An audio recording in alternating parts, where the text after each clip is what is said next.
ولسمشر محمد اشرف غني پاکستان او نورو ګاونډیو هیوادونو ته سخت ځواب ورکړ. دا چې ولسمشر غني پاکستان او نورو هیوادونو ته څه ځواب ورکړی ویډیو را سره تر پایه پورې وګورئ، په ډېر څه به پوه شئ. ګرانو مینوالو السلام علیکم.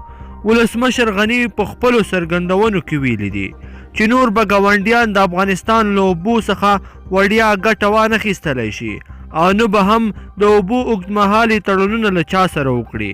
ولسمشر غني نن په چارچینار ماڼۍ کې د ملي شورا کمیسیونونو او وزیرانو سره په ناسته کې وویل چې د ولسي جرګې څخه مننه کوم چې د اوبو قانون یې تصویب کړ.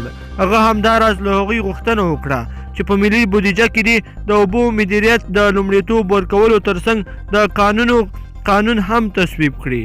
هغه همداراز د ولسي جرګې استازو ته وویل چې د اړتیا پر مهال مو خپلې پوښتنې په لیکلي ډول اړوندو وزارتونو او مسؤلینو ته واستوئ چې هغوی یې له پوره چمتووالي سره حاضر شي. هغه همداراز حکومت او حکومتي مسؤلینو ته هم لارښوونه وکړه چې د ولسي جرګې استازو ته پر وخت د ځواب ویلو موضوع جدي ونیسي. هغه د پوهنې وزارت، لوړو زده کړو، ارشد او حج اوقاف وزارتونو کې د اصلاحاتو بهیر، د سولې پروسې او اوبو د مدیریت، د برېښنا تولید او نورو برخو کې د حکومت راتلونکو پلانونو په اړه هم معلومات ورکړل.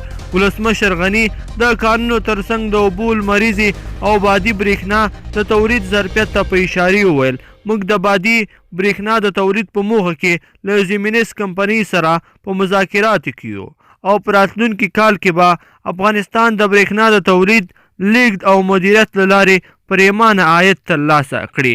ولسمشر غني څرګنده کړه سوله زموږ د هیوادوالو لوی غوښتنه او د حکومت مهم لومړیتوب او مسؤلیت دی او په دې اړه اجماع موجوده ده، مګر طالبان باید له پاکستان نه نشهیي توکو، جرمي شبکو او بین المللي تورستي سازمانونو سره په خپلو اړیکو کې د وضاحت ترمنځ د ولس پوښتنو او اندېښنو ته هم ځواب ووایي. ګرانو لیدونکو، په دې هیله چې دغه ویډیو به مو راسره تر پایه پورې کتلی وي. که چیرې مو همدغه ویډیو خوښې شوي وي نو حتما یې در سره لایک کړئ او نورو دوستانو سره یې ضروري شیر کړئ. مننه.